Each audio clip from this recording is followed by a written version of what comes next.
The NBA is going through a pretty stark transition period right now where the old guard of dominant superstars are entering their final few seasons in the league and the younger crop of talent is starting to take over at the highest level. The NBA champion Oklahoma City Thunder were just the youngest team by average age in the whole league, proving that the league is in good hands when all of the older legends retire. On that note, it brings us to the topic of today's video, where we're going to be taking a look at the landscape of the younger generation of players, and we're going to go through and rank the top 25 NBA players under the age of 25. These rankings are definitely more heavily weighted based on how good they currently are right now, but there is definitely also a bit of projection based on their potential taken into account here as well. I also wanted to make it clear that I am not including any players that just got drafted in the 2025 NBA draft because none of them have any NBA experience yet, so it's all a guessing game.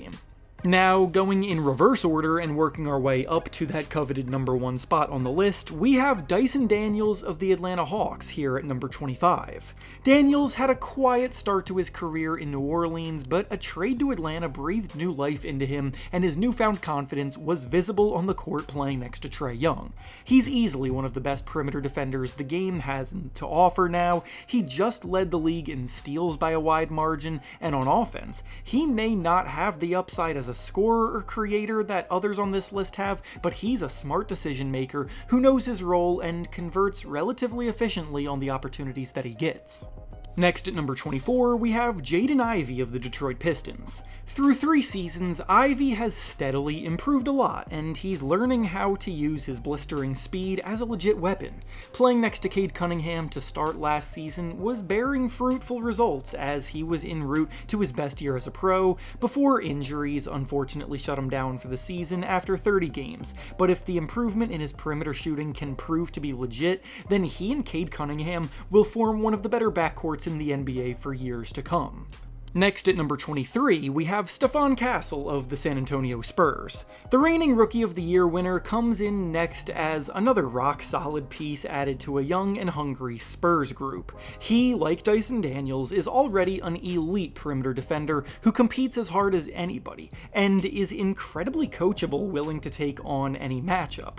Offensively, he's a strong-bodied slashing guard who takes it strong to the basket and has proven to be a useful secondary creator, but until he improves as a shooter from the perimeter, his upside is going to be limited.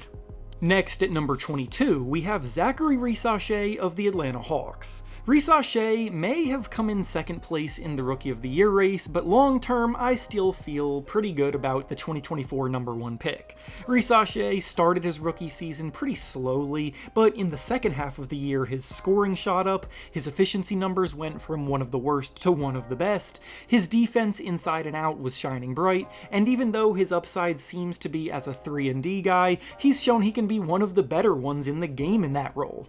Next at number 21, we have Jared McCain of the Philadelphia 76ers. McCain flew out of the gate as a rookie, looking like easily the best player in his draft class before injuries also struck him and ended his season in December. He still led the 2024 rookie class in scoring though, and he brings everything you want from a modern-day scoring talent. He never stops working off the ball to try to find openings, his relocation skills have been compared to Steph Curry, the way that he gets to his spots, he's a lights-out shooter, and he's very strong playing off of 2 feet in the paint and rising up over shot contests, so after showing that he could be a 20-point per game scorer at minimum, albeit in a small sample size, I think there's a lot of room for him to continue growing throughout his career. Next up at number 20, we have Cam Thomas of the Brooklyn Nets. Thomas is a difficult player to judge because he's an incredible volume scorer who has proven on several occasions he can fill it up quickly, but at the same time his production has felt very empty, and he's been criticized for his struggles in most other aspects of the game. Thomas can be a bit of a ball hog, and he's not the most efficient scorer while also padding those numbers on one of the worst teams in the league. Plus, he's a consistent negative on defense, so purely as a scorer he gets the boost that he gets on this list, but I can't justify putting him any higher. Next at number 19, we have Jalen Green of the Phoenix Suns. Green is in a pretty similar situation as Thomas, where he's proven he can explode for some huge scoring nights, but his consistency has never been there, and he struggles to do the little things needed to impact winning basketball games. He was just the leading scorer of the 2-seed Houston Rockets, which isn't nothing, but in the playoffs, he melted when the lights got bright, and it became apparent his questionable decision-making skills and struggles on defense were not meant for a go-to role on a team with serious contending aspirations. Next at number 18, we have Brandon Miller of the Charlotte Hornets. Miller is unfortunately yet another player who has had his season ended early after a hot start, but he's still someone who can build off of a lot of what he just did when he gets back healthy. Miller brings a much needed enforcer on the defensive end, as the Hornets are a team that need it, and he takes pride in getting stops and setting the tone. And then on offense, he was averaging 21 points per game before he went down. He does need to improve his efficiency numbers, but overall should definitely prove to be a great two-way wing in his prime. Next at number 17, we have Josh Giddey of the Chicago Bulls. Giddey's reputation on the basketball court was fully revived after this past season in Chicago because things were looking rocky when his time in Oklahoma City ended. On the season as a whole, he averaged a strong 15 points, 8 rebounds, and 7 assists per game, but from February until the end of the season, those numbers jumped up to 20 points, 10 rebounds, and 8 assists per game, taking total command of the team, running the point, while also improving as a three-point shooter. So as a walking triple-double threat, we do need to see him succeed to that degree in a bigger sample size to fully buy in, but he's also definitely on the right track. Next at number 16, we have Deni Avdija of the Portland Trail Blazers. Avdija was traded to Portland last summer, and by the end of the season, he had fully taken the reins and is now a prime candidate to win the Most Improved Player of the Year award for the upcoming season. He's an exceptional defender, providing versatility and impactful physical play, being able to defend multiple positions, and on offense, he's starting to put his 6'9" size to use, blossoming as a shot creator. He was scoring over 20 points per game in the second half of the season, he grabs a ton of rebounds for a wing player, and he's starting to look like a legitimate 3-level scorer. Next at number 15, we have Trey Murphy III of the New Orleans Pelicans. Murphy is fresh off of a massive breakout season, but unfortunately it also came during a lost Pelicans year where everyone else around him struggled to stay on the court. Murphy dealt with injuries of his own, but he did play 53 games, and in that time, he averaged a rock-solid 21 points and 5 rebounds per game, improving a ton as a shot creator, and still managing to use his size and length to play good hard defense, so at his best, he could definitely prove to be an all-star caliber player. Next at number 14, we have LaMelo Ball of the Charlotte Hornets. LaMelo has all of the talent in the world, but we are 5 years into his career now, and we can't keep making excuses for him. He's capable of making any shot on the court, he's a truly elite passing talent, and his creativity makes the game fun to watch, but he has not proven that he can stay healthy for extended stretches, his defense is still a bit of a mess, and his scoring efficiency is trending in the wrong direction. So until he proves he can lead a winning basketball team, I struggle to put him any higher on the list than this. Next at number 13, we have Scottie Barnes of the Toronto Raptors. Barnes is another young player who already has an All-Star nomination on his resume like LaMelo Ball, but more recently his weaknesses are starting to become a bit more glaring. Barnes is one of the best and most versatile defensive talents in the whole league, and he provides very balanced production across the board, averaging 19 points, 8 rebounds, and 6 assists a night, but in 4 years, his struggles to shoot the ball have only gotten worse, and he's probably more suited for a secondary role on a team. Next at number 12, we have Jalen Johnson of the Atlanta Hawks. I'd go as far as to say that Jalen Johnson is one of the most underrated players in the entire NBA, and his emergence over the last 2 seasons has been sensational. Jalen is a walking Swiss Army knife on the court, comfortable in any role you put him in. His work as a ball handler and playmaker has come in clutch when Trae Young needs a break. He's an outstanding rebounder, averaging a double-double this past season. He's also putting up 19 points per game, and he's helped change the culture in Atlanta on the defensive end.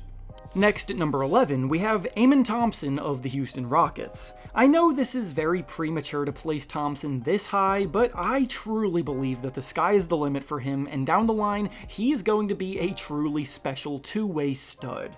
He very well may be the most athletic player the NBA has seen since prime LeBron James. He's already one of the best defenders in the NBA in year 2, having just been named first-team all-defense. He's an absolute nightmare to slow down in transition, which is tough because he's a great rebounding guard who takes rebounds and immediately pushes the pace, and his feel for the game and passing talent are gradually coming along as well. He's a non-factor from 3 right now, but everything else he brings him up to the top tier, and his prime has superstar upside.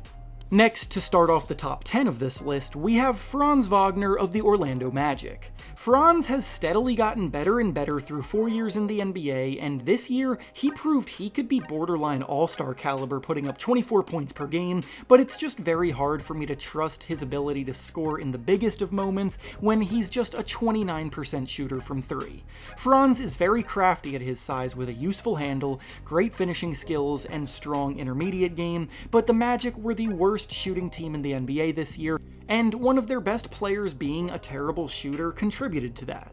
Next at number 9, we have Alperen Sengun of the Houston Rockets. Sengun broke through, making his first All-Star game this season, and the highly skilled center is really starting to put the pieces together on a consistent basis. He averages 19 points, 10 rebounds, and 5 assists per game. He's one of the best passing big men in the NBA behind Nikola Jokic. The offense can comfortably run through him because of how good of a decision maker he is. He has the elite footwork and skills in the post, and he did it on one of the best teams in the NBA, as the Rockets finished in second place in the West this year. Next at number 8, we have Chet Holmgren of the Oklahoma City Thunder.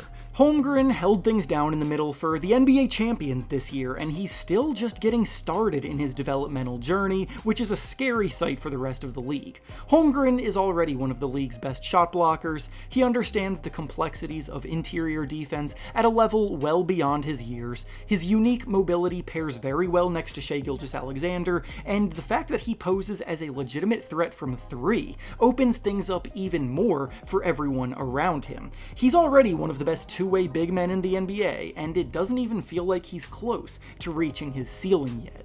Next at number 7, we have Tyrese Maxey of the Philadelphia 76ers. Maxey has been one of the most consistent improvers in the league for 4 seasons, which resulted in him taking home the Most Improved Player award 2 seasons ago and being named an All-Star 2 seasons ago, because he is an electrifyingly speedy guard who can blow by defenders with ease and finish at the rim with a wide array of shots in his arsenal, and his pull-up jumper and ability to comfortably take and make shots on the move made him one of the best 3-level scorers in the game. This past season, though, it became a bit more clear that he is suited for a number 2 role, more so than a number 1 role, as his efficiency took a bit of a hit trying to lead the way for an injury-riddled 76ers team, but regardless, he's still a frighteningly good scoring talent that has proven he thrives in big moments.